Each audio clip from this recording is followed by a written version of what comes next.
Good morning, everyone. Happy Tuesday. I am excited to talk about this topic today. Let me just get my background a little bit more. There we go. Does not look better. Okay. So I wanted to just start by saying that I love this topic of loss, mostly because it's something that I'm going through very strongly right now. There's a lot in my life that is shifting and changing, and good morning. Hi, Kristen. So hi, Lori. Good, I've got people are hopping on, awesome. So as I was saying, this topic of loss is something that's near and dear to my heart because, I'm going through a lot of shifting and changing in my life. Going through a breakup of my marriage. I am selling my home. I am potentially moving. I don't really know exactly where yet. I'm definitely moving, but I could even be moving out of state. We'll see. We've got some exciting things coming down the pike. But sometimes it's a lot. And I've found myself finding things to make me feel like this isn't like I'm comfortable with all of this, right? Because loss and change is always a little uncomfortable. But I've got this, I've been noticing I'm drinking a little bit more, or I'm eating a little bit more, or, there's so many things that we use to fill the void when we're feeling uncomfortable. Whether it's TV and just lounging on the couch because that's comfortable. Some people it's cigarettes, some people it's sex, some people it's, overeating, over drinking.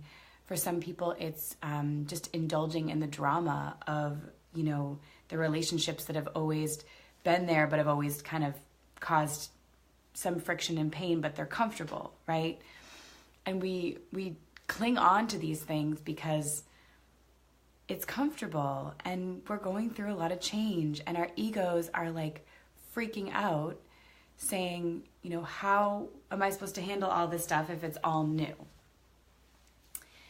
But our egos are forgetting that there's a much bigger plan and that there's a much more that we can handle than we ever could imagine or ever realized. So all of these things, might be soothing our ego, but they're lowering our vibration.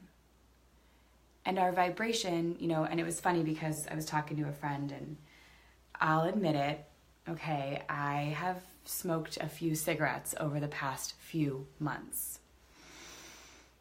Yuck. No, I think everything has a time and a place and, cigarettes and nicotine, it was Native American medicine and, there's no reason to really feel super shameful about it.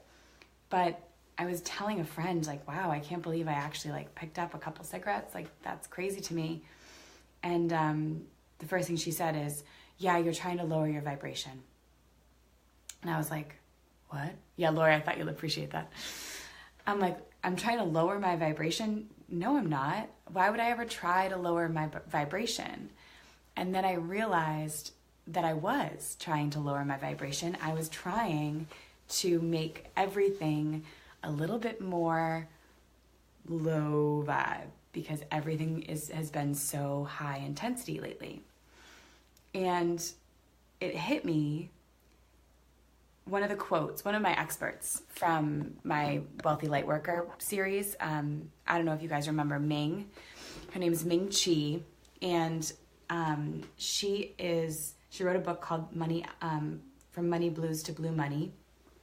And she went through this really tough time where her husband left her in the middle of the night on Christmas, and she had a $4,000 mortgage that she had to figure out on her own. And luckily she had done enough, self-development. She'd read enough about manifestation. She knew enough about the way the universe works that she knew she had to keep her vibration high. That's literally what she said in the interview. I just knew I needed to keep a high vibration. And that popped into my head when my friend confronted me about the whole, yeah, you're trying to lower your vibration with these comforting things. And I realized that if I didn't shift out of that comfort zone, then my vibration was going to stay low. And with everything going on in my life, all of the change and the turmoil and the excitement, if I can't flow with it and match that vibration of what it is that I need and to see in order for my life to move forward, I'm going to end up, self-sabotaging. And I know that, in order for her to match the vibration of what she wanted, she had to let go of some of the things that were familiar. One thing, for example, is being able to think of yourself as a victim. That is a very comforting thought. Why me? Poor me. Why did this have to happen? This is so hard. I shouldn't have to deal with this. This shouldn't be happening. This person shouldn't have treated me that way. This person should have, respected me. None of that is valid, because if we are receiving situations in our lives that are not in vibration with what we want, it means we're not matching the vibration of what we want. It means that we're creating situations, whether we realize it or not, that are perpetuating this victim mindset, because that's where we are. And so Ming had to shift out of that. I'm working on shifting out of that, and it's a challenge, you guys. There are days where I just want to be like, you guys, guess what this person did to me, and it sucks. Yes, it is such a safe feeling, being able to be like, this sucks. I had nothing to do with this. This had nothing to do with me. I'm just And it's almost like, I was thinking about this, it's almost like we're reverse engineering our inner child, being able to speak, right? So often I think when we're faced with this stuff, it's our inner child saying, listen to me, I don't like this. This isn't what I wanted, and it's kind of like your inner child having this little tantrum. And when we do the things that lower our vibration, like eating or smoking or drinking or whatever, it's almost like popping a lollipop in your crying child's mouth instead of actually holding space and listening to that child and letting them have their tantrum and let it out. We're popping a lollipop in and saying, we'll deal with this later, right? We'll deal with this later. Well, what if there is no later? What if today is the only day we have? What if this moment is the only moment we have? What if this life is the only life we have, and it only can go on for as long as it's meant to?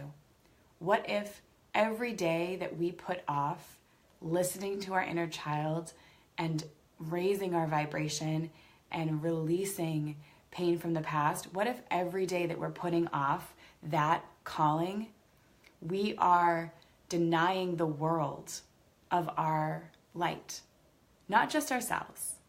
Because I think sometimes we think behind closed doors, no one needs to know when we do and say and act in a way that's not, high vibration. We think it's fine.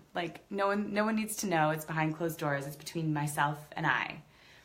I know binge eating and things there's so many things that we think no one's watching. And ultimately, we are depriving not just ourselves from that light that we're meant to shine, but the people in our lives. And not just the people that we know, but every time any of us awakens to our full potential, it shifts the vibration on this planet. And this planet fucking needs it. It needs a shift.